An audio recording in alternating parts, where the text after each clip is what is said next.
Hello, everyone. I'm Gloria Blackwell, CEO of AAUW, and thank you for joining us for today's conversation, Defending Equity in Education, Equity Rollbacks, and Curriculum Bans. Just a few quick notes before we get started. This conversation is being recorded and will be available on our website at aauw.org. Certainly, you can use the question box if you have questions. We do have a robust set of questions for our amazing panelists, and if time permits, we will try to get to the question box. So let's get started. For more than 140 years, AAUW has fought to break barriers in classrooms and workplaces because higher education is one of the strongest pathways to gender equity and economic security for women. That pathway is certainly under sustained attack. Across the country, we're seeing laws that ban honest teaching about race, gender, and LGBTQ plus identities, rollbacks of diversity, equity, and inclusion initiatives on campuses, and budget cuts and administrative layoffs that really weaken civil rights protections and student supports. These efforts do not make campuses fairer or students stronger.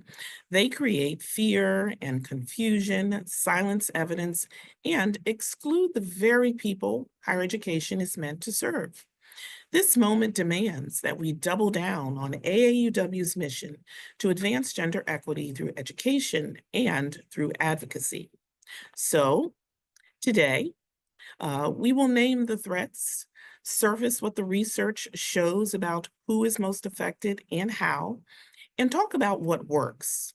You will hear insights from scholars, practitioners, and advocates who have dedicated their careers to building inclusive, high-quality learning environments. And we will close with concrete steps each of us can take in our roles as educators, students, alumni, donors, and community members to defend equity and protect opportunity for all. So I'm very excited that joining us for this timely conversation are three incredible leaders and also AAUW Fellowship alumni. First, Dr. Majid Azal, a 2008 AAUW American Fellowship recipient, who's an associate professor at Montclair State University and a member of AAUW's National Board of Directors. Her work focuses on participatory action research with immigrant origin youth and preparing educators to create inclusive, just learning environments. Welcome. Next, we have Dr. Denise Dortch, American Fellowship recipient from 2022, who's an assistant professor at George Washington University Graduate School of Education and Human Development. Her scholarship examines how students of color experience and resist racism in higher education. Thank you for joining us. And finally, Dr. Elizabeth Sharrow, an American Fellowship recipient from 2021. She's a professor of history and public policy at the University of Massachusetts Amherst and an expert in gendered politics and intersectionality, studying how policy has shaped the meanings of sex, race, sexuality, disability, and class, particularly in education. So welcome, panelists, and thank you all for being here. We are honored to have your voices in this critical discussion. I also want to note that we want to hear from you, our participants in the audience as well.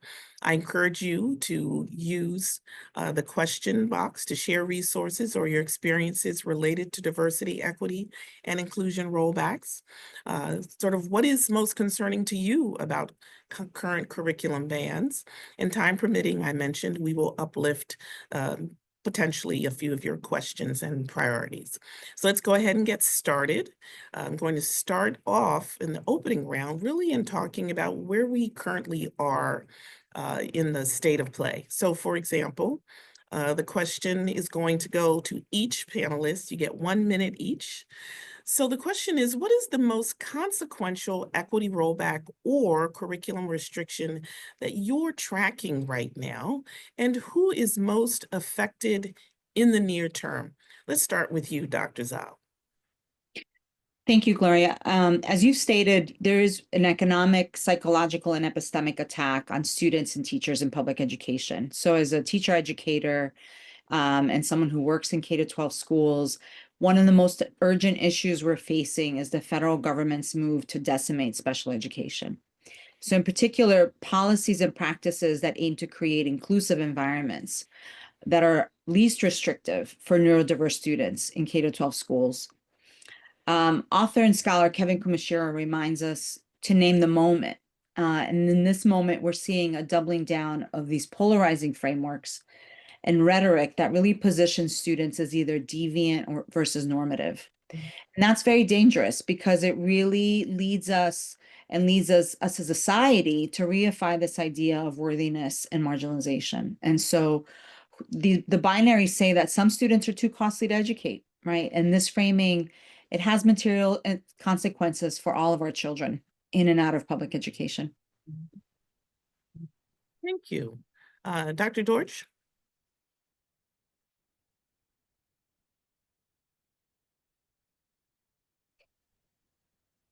Unmute, sorry. Y'all can hear me, great. I would say the most consequential equity rollback we're witnessing right now is the criminalization of truth-telling. The deliberate effort to restrict what educators can teach, what students can learn about race, about gender, about sexuality, systemic inequality. These curriculum bans and DEI eliminations aren't just isolated policy changes, they're coordinated attempts to control knowledge production. And so when you dictate what can and cannot be taught, you redefine whose humanity is legitimate. You tell entire groups of students that their histories, their literacies, their lived experiences are too dangerous to study.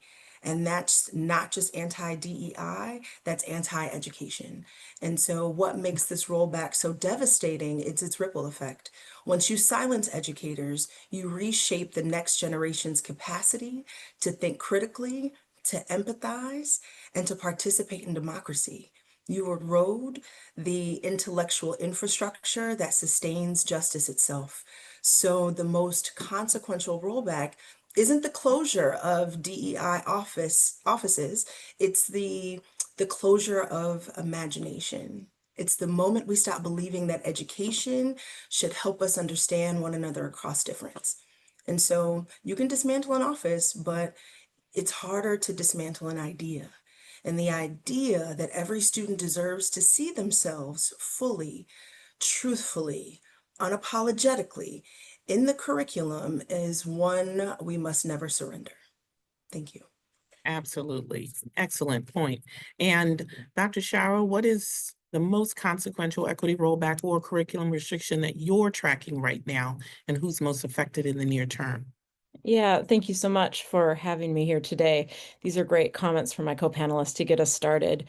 I specialize in sex equity law, sex equity legislation, and so there are many things to be concerned about, but I'm extremely concerned about the ways in which the meanings of sex non-discrimination are being potentially rewritten and reframed, and the impacts I think are wide-ranging, certainly for women, but for LGBTQ populations, for students, for faculty on campuses, and I think the targeting of groups for erasure or for knowledge production limitations are a part of it, but this is also fundamentally about changing the ability of individuals to exercise their own autonomy, not just in identity, but how all of us are allowed to inhabit our institutions and to live freely, right, in order to participate fully in democratic society. So I think the particular targets are part of it, but much like my co-panelists have said, it's really the implications of these major changes and restrictions that we need to be most concerned about. Great, thank you. Three powerful points to really kick us off. So I want to move specifically to Dr. Zal and talk about the work that you were doing. From your perspective as an educator, an AAUW board member, what do you see as the most urgent threat to equity in education right now? So that ability to access education has always been a significant concern for educators working with marginalized communities. And I think more than ever, we're seeing how folks are not able to access quality education. I'm seeing a question coming up about what is the effect on quality education on curriculum. And I think as my other panelists have stated, that ability to really teach truth, to think about and hold the values and the realities that we experience also in the context of our curriculum, is something that is directly impacting the way we're able to recruit and then support and prepare young people to go into the teaching profession, for example. So we're going to continue to see the domino effects of that, of those rollbacks, of those attacks on curricula, of those attacks on the content and the ways in which we can teach, and the access to the resources that we have on how we're able to provide quality public education. Mhm. And so when you think about these future teachers, how are curriculum bans and those constraints on teacher prep changing what future teachers learn? For example, sort of especially those preparing to serve multilingual immigrant and first-gen students. In some of the universities across the country, they're having to remove a lot of the language that has anything to do with diversity and equity, whether it be multilingual, whether it be talking about queer or trans youth. So that erasure that Dr. Shara was talking about is very much a material consequence of what is happening of what faculty are having to do across the country to erase language from our syllabi. But what does that mean for us as teacher educators? You know, how do we still create the opportunity for our students to ask the questions, for them to be able to seek out their own answers, so that they're not limited by what we are or are not allowed to offer in the classroom? I think that idea of maintaining the freedom of imagination and really finding ways to liberate one's imagination, as Dr. Dortch was describing so beautifully, is part of the strategy. I know you're not at the strategies yet, but I'm already thinking about that is one of the ways in which we're seeing that manifest in the classroom, in a teacher education classroom, and then immediately thinking about how do we counter that. Absolutely. So, along the same lines, what are some practical protections that the schools of education can adopt even this semester to sort of safeguard the clinical placements, syllabi, and the academic freedom for their candidates? I think we can still think about and talk about content, specific content that is subject specific, and thinking about methods, pedagogical methods, approaches to actually teaching all of our students. So when we think about things, for example, like universal design for learning, providing students with multiple opportunities for expression, representation, and action, then we can imagine possibilities for meeting the needs of neurodivergent students, multilingual students, all within the same context in the same classroom, without necessarily having to provide labels or specific strategies for specific populations, but more so thinking about how aligning all of our strategies and all of our teaching methods for students who have the most needs in terms of creating inclusive and accessible environments, that then in turn benefits all of our students. Thank you, Dr. Zal. I want to move next to Dr. Dortch. We talk a little bit about student experience and the campus climate. So given your work on how students experience and resist racism on campus, what are you hearing from students sort of right now about diversity, equity, and inclusion rollbacks, whether it's in classrooms, advising, and mentoring? And how do those effects differ by race, gender, or first-gen status? Mhm. Thank you for the question. What I'm hearing from students, particularly students of color, queer students, and those from marginalized and minoritized backgrounds, is a deep sense of exhaustion, mixed with, I would say, defiance. The rollback of DEI initiatives and bans on critical conversations about race, gender, and power are being felt not as abstract policy changes, but as deeply personal acts of erasure. Students are asking questions like, if our stories can't be told, do we still belong here? And so many of them describe feeling less safe, not only physically, but psychologically and intellectually. Classrooms that once felt like spaces of exploration now feel like spaces of surveillance. And so they're weighing every word, wondering whether naming racism or privilege might be labeled as divisive. And that kind of self-monitoring takes a real toll. It silences critical inquiry and undermines the very idea of education, as I mentioned earlier, as a site of truth seeking. And at the same time, I'm also, sort of witnessing some remarkable acts of resilience. And so students are finding alternative spaces, whether that's online or in community organizations or affinity groups, where they can continue the work of equity and liberation. They're reframing what activism looks like. Sometimes it's public protest, but other times it's peer mentoring, it's collective care, it's building micro communities of learning within these hostile environments. And so while policy shifts are really chilling, they're clarifying. They reveal who's truly committed to equity and justice when it's no longer institutionally convenient to be. And students are reminding us that diversity, equity, and inclusion were never just programs, they're values that live inside of people, in relationships, and in the daily acts of resistance that keep education both honest and humane. I'm thinking about the piece that you just said, that the environment moving from exploration to surveillance. It's a very powerful statement. So what does the evidence say about persistence and mental health impacts when identity-based programs are curtailed?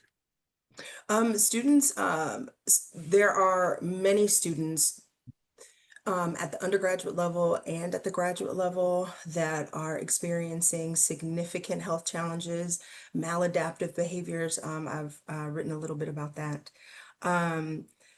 A maladaptive behavior is when you have, imagine, so it's sort of that adage where you're treating sort of every problem and the only tool you have is like a hammer.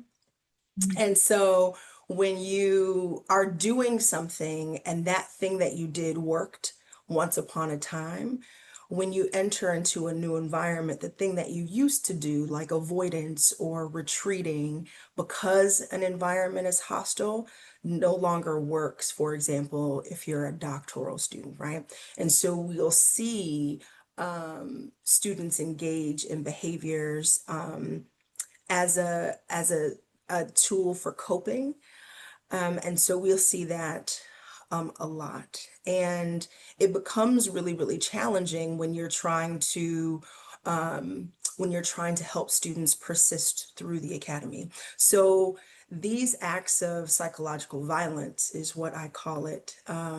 Definitely impacts their ability to not only matriculate, but to also persist in the academy.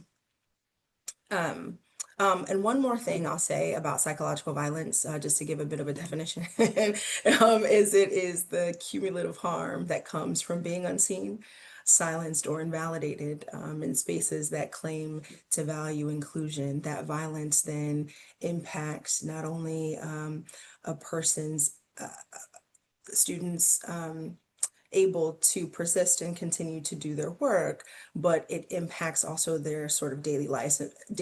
And for students of color, these rollbacks communicate that their pain is political, but that their presence is not.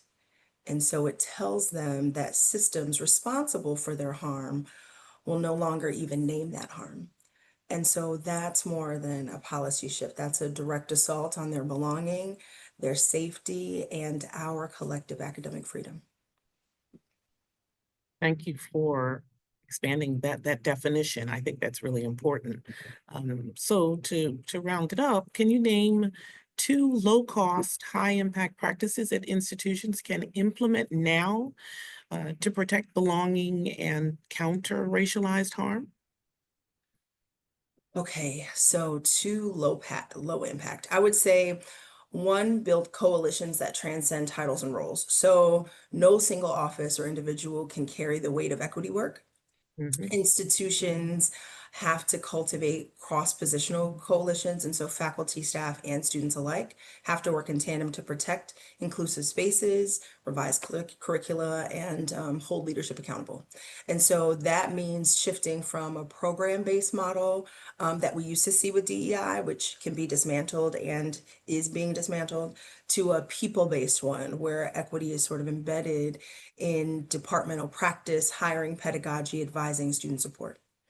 And then one other thing I would say is, in this climate, care is political. And so mentorship, community, and rest are forms of resistance. And so institutions can begin to devise policies and practices that emulate that allow for that to happen in such a way where folks who are reclaiming rest are not villainized for doing so. And so also creating spaces of affirmation, whether that be study groups, healing circles, affinity gatherings, are ways, for example, that students and institutions themselves can sustain. It's a way to sustain each other when folks often fall short. I would also say that as faculty, we can model that by showing up authentically, naming harm when it happens, and refusing to be silent witnesses. I think silence protects systems, not students. Absolutely. Thank you for your insight. So moving to Dr. Sherrill, we're going to sort of zooming out. What historical patterns do you see repeating in today's efforts to restrict teaching and equity work? And what lessons should leaders take from earlier backlash cycles?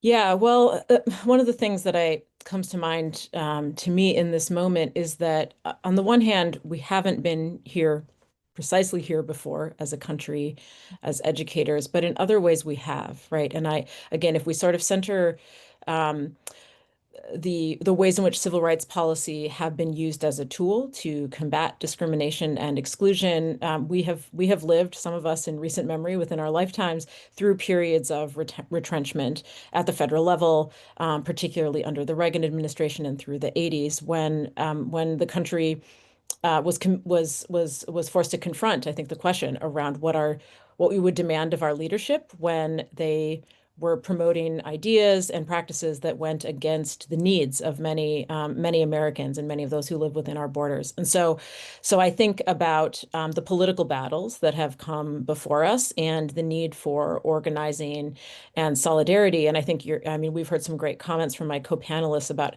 how that can happen on campus, but it also needs to happen collectively across campuses and across regions of our country, right? Because we are differentially positioned to the attacks in education, but also in other policy areas, immigration certainly, and others to respond to it. And so we need to think carefully and creatively about how to organize and resist. And then we need to continue. I mean, we are watching significant dysfunction in our governmental institutions, but I want to hold the line on us holding our elected officials accountable. And some of that is a congressional process. And when we think back to the 80s, what forced the Reagan administration to start to enforcing those civil rights laws? It was congressional action. It was significant congressional debate, and it was eventually overriding a presidential veto.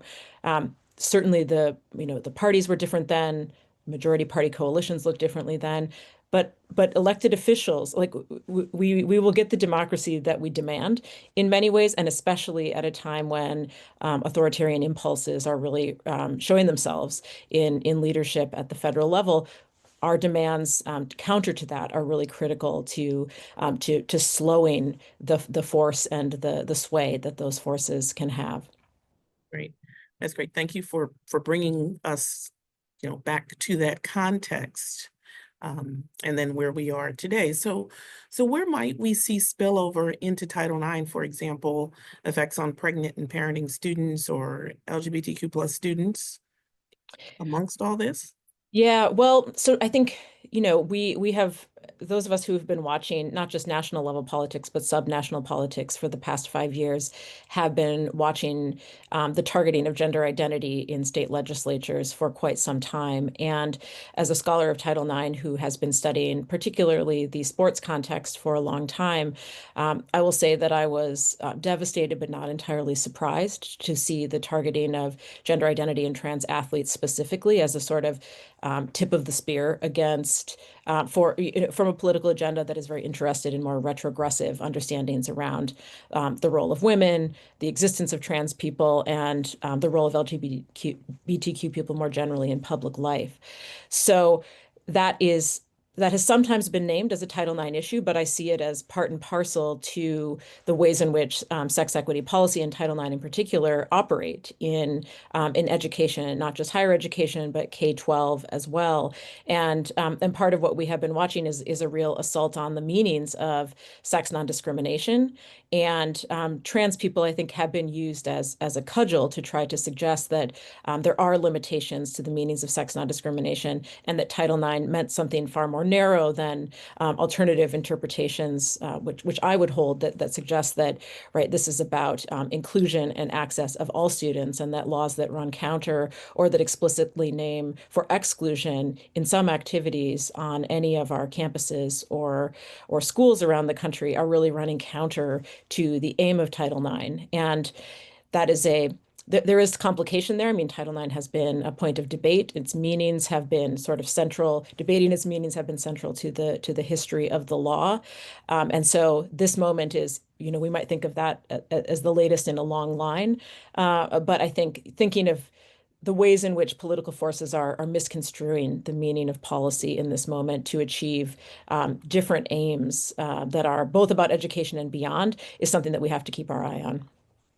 Absolutely. So when you take that under consideration, so what metrics should trustees and state officials use to judge whether, quote, neutral policies are producing disparate impacts? Mm. Well, I will say that this is a very thorny question, in part because we have long relied on the federal government to track those types of nationwide statistics. We have not done so in all areas of education. We have not done so at all levels of education, and we have not always done so effectively. But campus authorities, campus administrators have the capacity to work in their own arenas to think about how to measure that in a way that that might make us feel less concerned about the loss of literal employees at the Office for Civil Rights at the U.S. Department of Education. And I think we have the output of many decades of scholarly research and thinking about how do we survey campus populations for on what are often called campus climate studies, but that can inhere within them many questions about belonging and student experience, faculty experience. I think our one tactic and technique that administrators can use in their own campus to think about, and many of these, the metrics are used across different surveys. So there is some possibility to think about change over time for campuses that commit to climate studies over a series of years. But then I think, we can also think about this as a policy question, that the absence of affirmative policies that suggest what the campus climate aspires to be is a problem, right? And so we have some campuses that have been willing to stand by their usually collectively negotiated campus missions and campus priorities and to say, we know that these are legal, we know that these are just, we know that these are right, and our campus will not back down to a political moment that suggests otherwise. And there are other campuses that have either loudly or quietly removed those affirmations from their policies and practices. And as a policy issue, it also sends a signal to the campus community about what leadership is willing to stand for. And so can you measure the impact of that? No, not exactly, but the students notice, the faculty know, and that sort of climate erosion has all sorts of impacts downstream. Absolutely, absolutely. So thank you. So before we move on, I want to address this administration's Compact for Academic Excellence in Higher Education, which we know has been on the front pages these days. AAUW opposes this proposal. And we've signed and sent a letter to college and university presidents urging them to reject it because conditioning federal support on abandoning diversity, equity, inclusion, and restricting campus governance is coercive, as we've heard today, and harmful to students. So with that context, how does this compact fit into longer patterns of political interference in higher education, and sort of what should trustees and campus leaders be watching for in terms of disparate impact? I'll ask you, Dr. Sharrow. Yeah, so I think this is a really profound escalation in involvement from any administration into the affairs of either public or private university campuses, and they are attempting to achieve signatories from both types of institutions. So we should understand that this level of ideological and content takeover in exchange for federal funds is a new tactic and is profoundly problematic. There are certainly other federal laws that will restrict federal funding for violation of federal law. In principle, an institution that is out of compliance with Title IX should have its federal funding revoked, but that is about the implementation and enforcement of civil rights protections, which is fundamentally different from the types of from the compact that is being offered to schools right now. What we have seen, however, is that of the 9 institutions that were offered the opportunity to sign this compact, 7 have publicly said no. At least that's what I have read to date. So I think we sit at a moment where the question becomes as much about solidarity across campuses and across campus administrations as anything else. I also read last night that the New School of Florida intends to affirmatively accept the compact in exchange for federal funding. And of course, we could talk at length about the New School of Florida. Their president was appointed by Ron DeSantis, and they have now become a much more conservative institution that I suppose I'm not entirely shocked to see that they are working to create the space for alignment with the administration and to suggest that, counter to the framing that I just gave us, these are reasonable requests and demands. But I think it remains to be seen whether we might think of those 7 saying no as a win, or this one saying yes as the sort of tip of the spear. And I think looking for forms of solidarity, not just among administrators, but also among faculty, to affirmatively reject and to frame it. I think the AAUW's framing is quite helpful. These are forms of coercion with the intent to change the content of what happens on our campuses, and that is counter to democratic autonomy in a free society. Absolutely. Thank you. Thank you for sharing that insight. And also, we know that there are, other institutions who are really trying to get, their peers to push back on it as well. And AAUW is a part of, multiple coalitions and other ways that we really want to make sure that our voice is heard, because, we are there advocating on a regular basis for women in higher education. So I want to move on to talking a bit about strategies for resistance. And I want to start with you, Dr. Zal. Could you speak to what strategies have proven effective in defending inclusive curricula or campus diversity, equity, and inclusion infrastructure, and sort of where have you seen success, if any? Great. Thank you for the question. I think in moments where, as my other co-panelists have described, faculty and staff remove some of those silos and really disrupt the hierarchies that keep us sort of separate in particular roles or in particular offices, and utilize this as an opportunity to think about truly centering students and centering their perspectives, not laying responsibility at their feet, because it's still our ethical responsibility to provide those protections, to ensure that whatever safeguards we can offer both at the local and state level, we can continue to maintain those safeguards. However,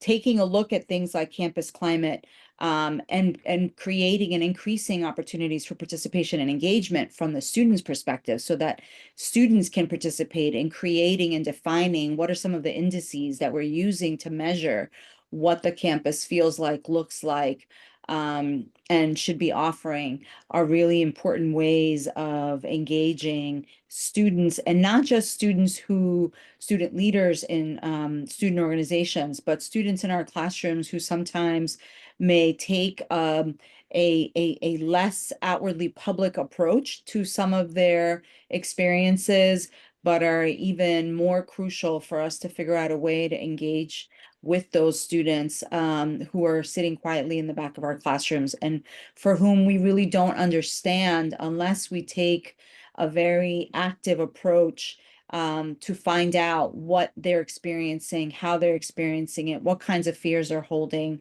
because I really truly worry about the mental health of our students and the mental health of the folks who are serving them. Thank you. Anything that you'd like to add, Dr. Dortch? Maybe two things. I would say this moment requires both courage and care. And I think first we have to reclaim the purpose of education. Education isn't supposed to make us feel comfortable, it's supposed to make us think. And I think when we remove conversations about race, gender, equity, and power, we don't make education neutral, we make it dishonest. And so I think we have to reclaim what equity means in returning education to its truest purpose.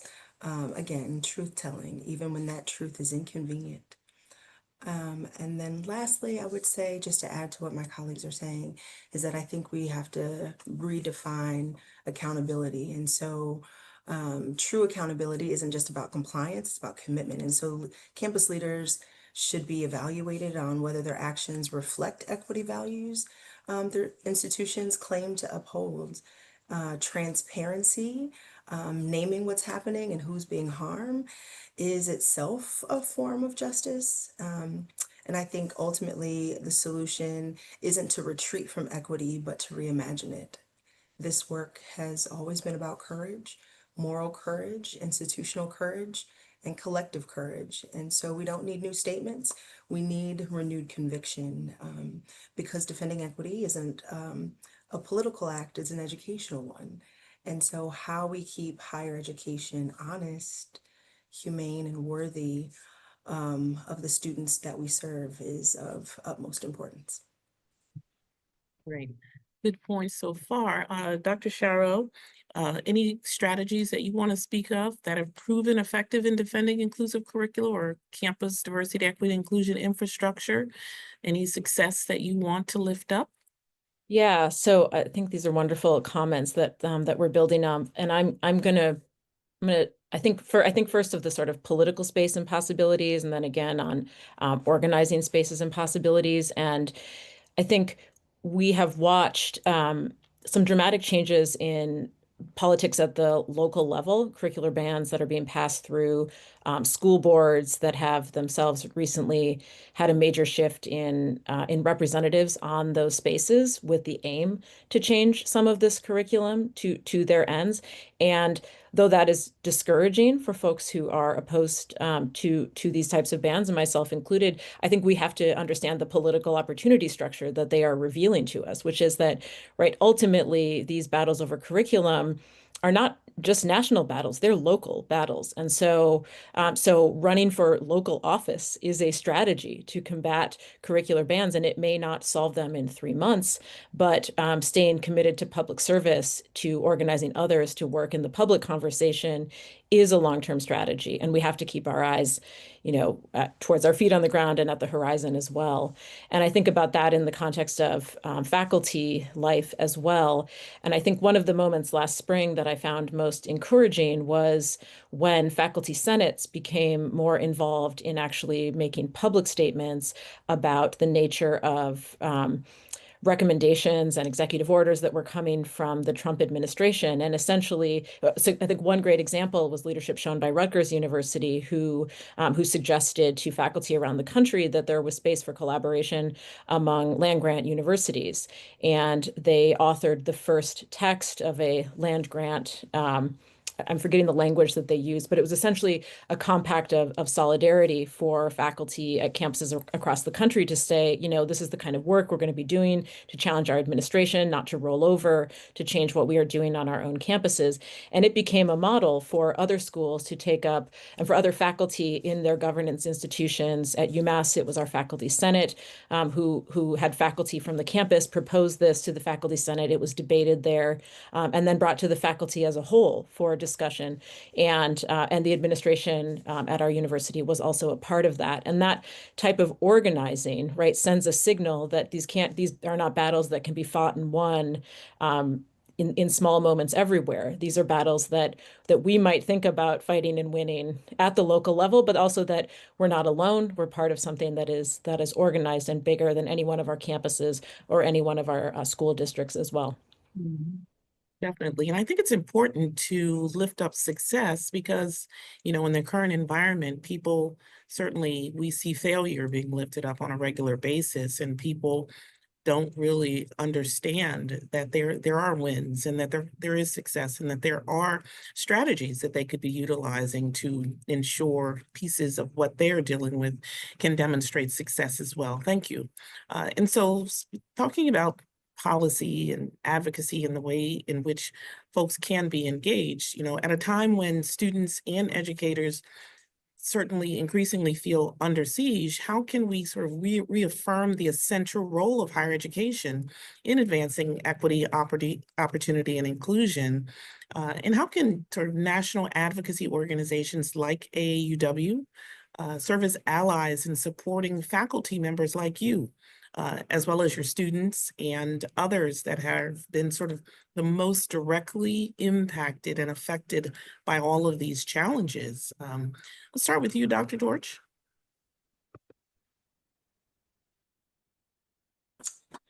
I would say at this time, this is such an important question because many students and frankly, many faculty feel under siege right now. And so they're not just navigating academic pressures, they're navigating political hostility toward the very ideals that make learning possible, inclusion, inquiry, and honesty. I think to advance DEI in this climate, we have to shift from reaction to reconstruction. So instead of only defending programs are under attack, we have to re-envision how equity is practiced at every level of the institution, including advising and research and mentorship in the classroom and in hiring. For students, that means giving them visible and vocal allies. Faculty can create sort of microclimates of safety in a classroom, in an office hour, a mentoring network where students know that their full identities are seen and valued.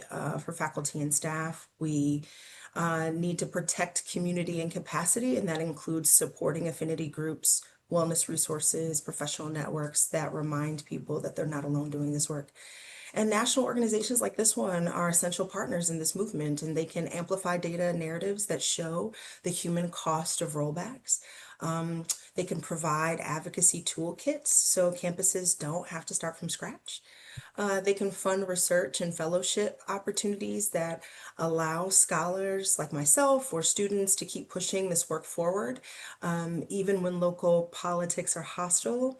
And most importantly, create coalitions across institutions, that was said by my colleague earlier, so that no campus feels isolated.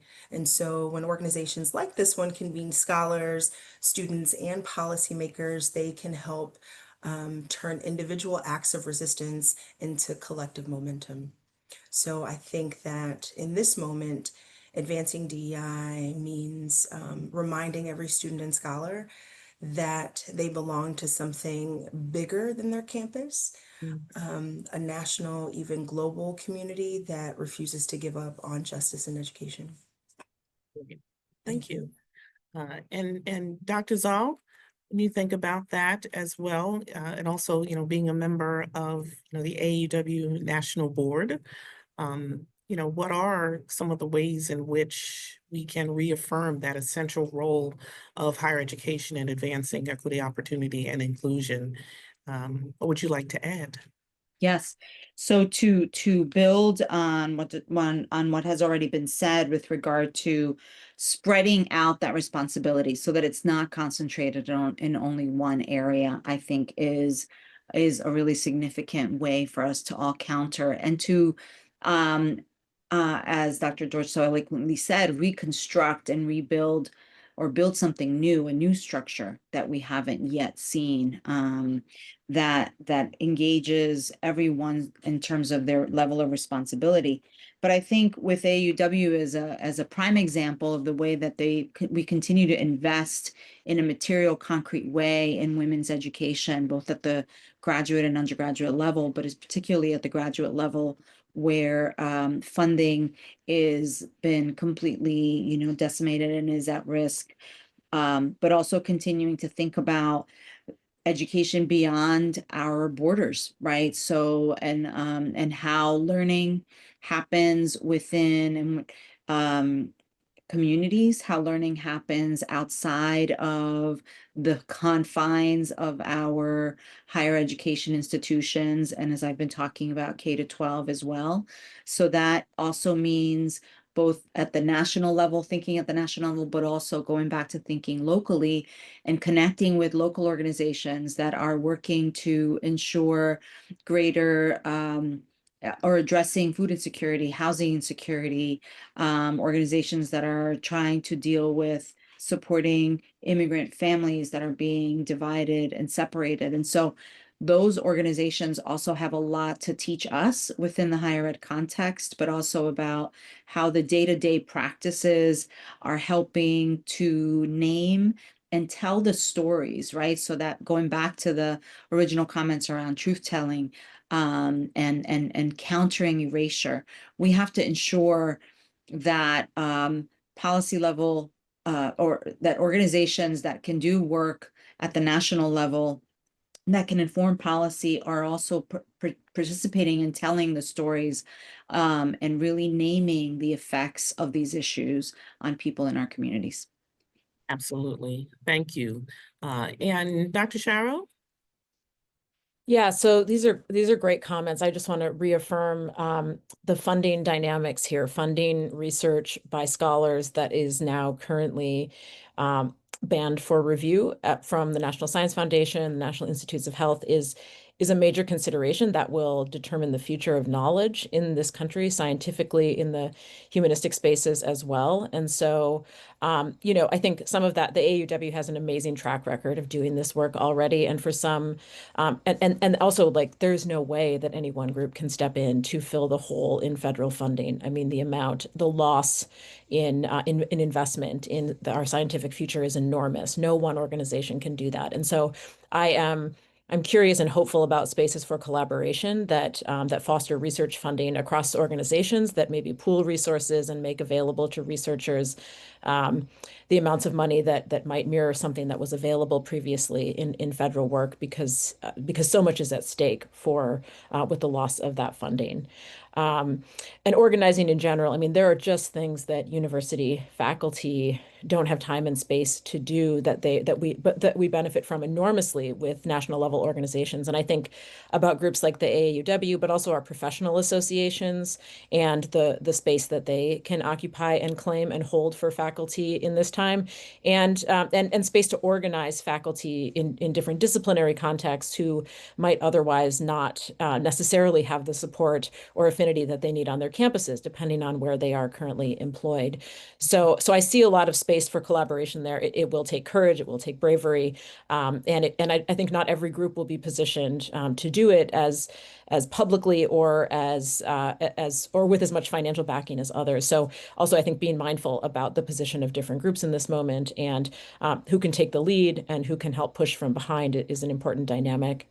And then I'll just say one other point about how faculty, I think, can think about supporting each other. I mean, I think all of us pushing to be unionized on our campuses would be a phenomenal goal. It is admittedly probably not feasible in every context, but I will say that organizing in these rights has provided, the context of the union that I'm a part of here in Massachusetts, a set of rights which I knew were significant, but I didn't really understand how much until this moment, which are speech protections for faculty speech. And there are models for this that have been negotiated in our union contract that could be available to other faculty who are looking for a way to negotiate their free speech rights into their employment contract.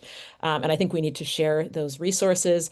But then also for those of us who may feel less vulnerable, be it due to our employment situation or our career stage, there are various ways that we can lead and or hold space and support the work of those who are willing to speak out, that feel emboldened to do so, that feel confident, that understand the sort of lane that they're operating in and want to be a part of being the sort of public face and voice on different issues.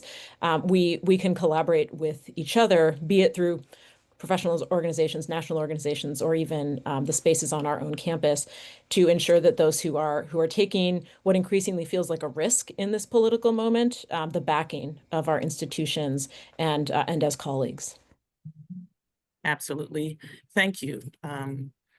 Very good observations. And I hope giving people an opportunity to hear there are many ways that you can be engaged, on a policy or an advocacy side and get involved, because it really is about community coming together. It's not about one person over here and one person over here. We really have to be thinking about the collective impact that we can have by coming together. So thank you. And so I have one final question.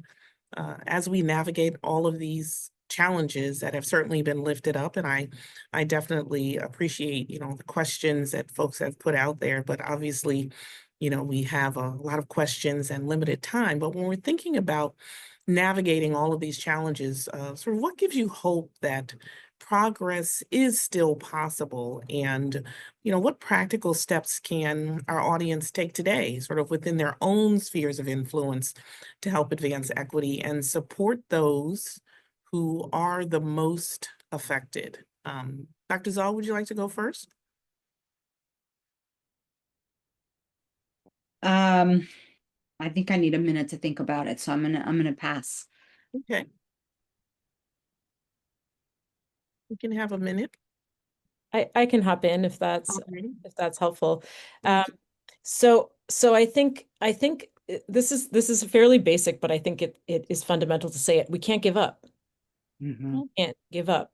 And this is a long, we're in it for the long haul. Like, if nothing else, this is an administration that has been elected through a democratic process for a 4-year term.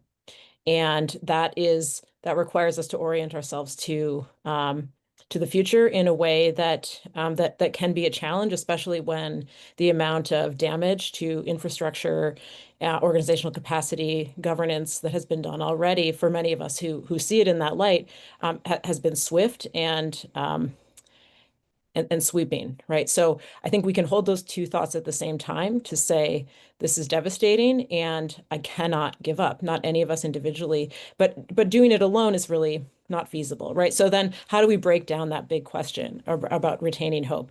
And I take this down to really small pieces. When I think about politics, as I was saying earlier, I mean, politics are local, right? So maybe you're watching books being removed from your public library shelves. Well, guess what? If it's down the block and the librarians or the public library manager in charge, you can start there and start those conversations to reveal to folks who have some capacity or authority, even if it seems very small, that that the community is not behind these decisions, or that you're a member of that community, that you want those books on the shelves, right? That can apply to school board work as well. If you're a parent with kids in schools, like, be involved, right?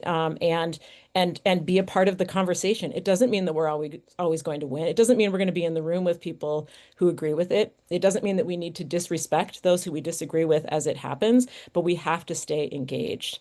And we don't have to look at, the White House and say, oh my gosh, that's my point of attachment. I have no idea where to begin, because we do know our neighbors. I hope we do. If we don't, that's another place to begin, right? Who are the people down the block, and how do we engage with them in a struggle? And I think about sometimes I turn to poets, I guess, when when I'm looking for some solace. And as I was thinking about today's panel, I thought of a poem by Diane de Prima. And she has a line at the end of it that says, "No one way works. It will take all of us shoving at the thing from all sides to bring it down." And I think having that sort of many movements, many tactics, being engaged with our neighbors is both the beginning and the way, as I see it. Thank you, Dr. Sharrow. You're right. We can't give up. We certainly can't give up hope. Dr. Dortch, did you want to jump in? Thank you. And well said, well said. That was really great. I always tell my students that change doesn't begin in policy, it begins in practice. And so each of us has a sphere of influence. And the question is, what are we going to do with it? And so I think the first thing that the audience could do is learn what's happening in your state, your district, your campus, curriculum bans, DEI rollbacks, often advance quietly through budget language, hiring freezes, or renamed offices. And so I think knowing the details allows us to respond early, not after the damage has been done. Secondly, I think you can use your voice where it matters. And so you have the power of the pen. And so you can write, whether that's to your boards of education, your elected officials, your university leaders, demand that they publicly affirm academic freedom, equity, the right to teach honestly. Silence reads as consent. And right now we need courage that speaks. I think that you can support other people who are doing the work. So either join organizations or donate to the work of like AAUW or the American Education Research Association, that sort of thing. Local coalitions defending inclusive education.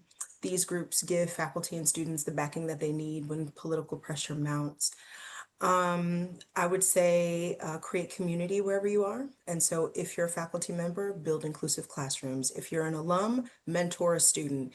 If you're a policymaker, fund equity efforts. So the point is there's no role that's too small in this moment. And finally, I'll say, remember that education itself is a form of resistance. And so every time we tell the truth, include a silenced voice or model care and curiosity. We are defending democracy right now in real time. So what can you do? Do what you can, where you are, with what you have, but do it loudly, do it consistently, do it together. Because I guess the antidote to censorship is community. Mm, mm, mm. Absolutely, absolutely. So Dr. Zhao, you want to wrap it up for Yeah, us? I'm grateful that that both my co-panelists went first here, because I think what I was thinking about is that there are marginalized groups in our communities, in all of our communities, for whom political parties, whether at the federal level or the state level, have never really represented their interests or their values. And so I think those are the groups that I think about. How can I, increase my attention or my understanding about what they're facing and what are the challenges that they are being confronted with, given all of the constraints and the added struggles. And so I really love this idea of thinking about those local institutions, the places that we all should and do have access to, whether it's our libraries, community spaces, food pantries, other organizations, because those are the places where I know I find hope. And the student teachers and future teachers that I work with, who I try to encourage to also do the same, to look to the community organizations that are around them, who are already trying to address, and have been for a long time prior to this time period, trying to address their own issues.